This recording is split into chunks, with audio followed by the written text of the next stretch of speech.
back to my YouTube channel, and today's video guys, i-share ko sa inyo kung paano gumawa ng bread pudding. So keep watching guys. So ito yung mga ingredients guys.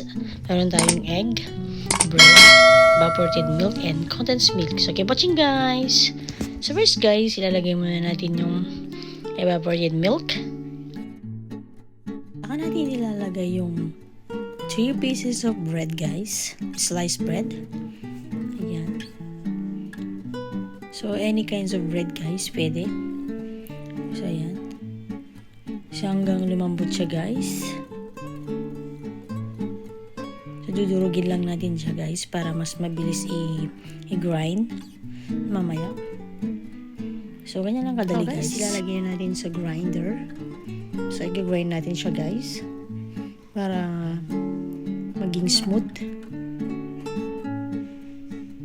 So, ganyan lang kabilis guys. So, mabilis lang tong gawin guys. Is i-grind natin. Mabilis lang to guys. Hanggang maging smooth.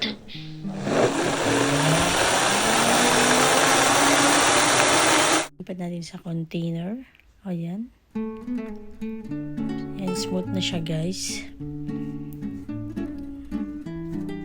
Lagyan muna natin ng egg.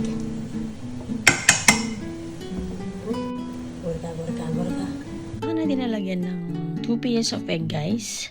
So, much better guys na isabay nyo na lang na i-grind para mas mabilis ang work at saka mas mabilis yung trabaho guys.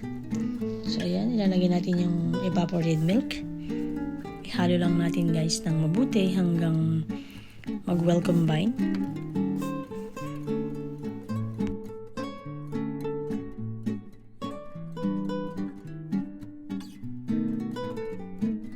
Pagkatapos, saka natin swell lang natin guys. I-mix well guys. So, mas maganda guys pag nailagay na natin sa grinder para mas mabilis ang work. So, nakalimutan ko kasi siyang ilagay guys. Nasabay. Kasi pwede namang ilagay guys together with the condensed milk and evaporated milk and then yung bread guys. Ayan. Tapos na guys.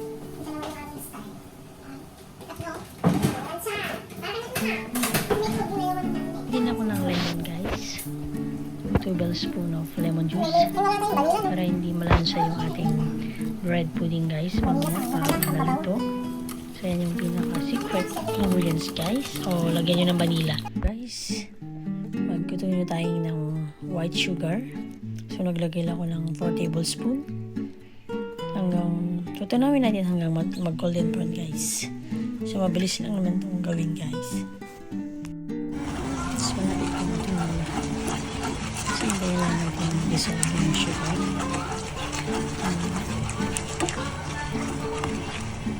Tapos na. Then set aside muna natin. Guys, ilipat na natin sa container yung ating ginawang melt sugar.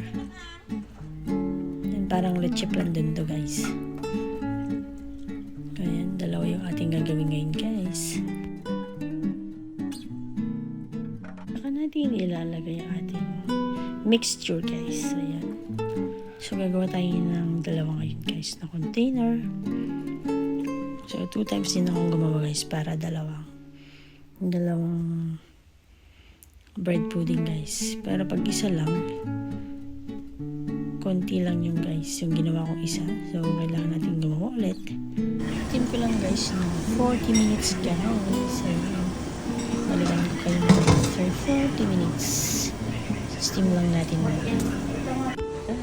After 40 minutes, luto na ang ating guys noodles. So, ayan. Pwede na natin tanggalin guys.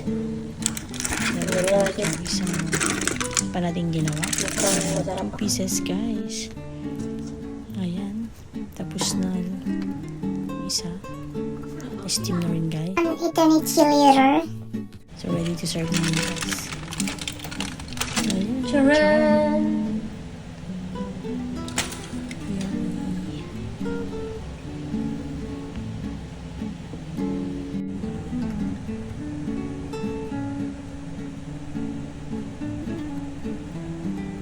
Tsaka natin ililipat sa serving plate guys para ready to serve na. Ayan guys.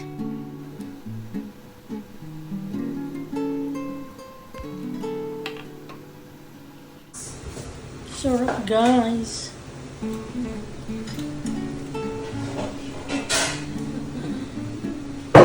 Ano na din guys. Para kaming gumawa ng leche plan guys.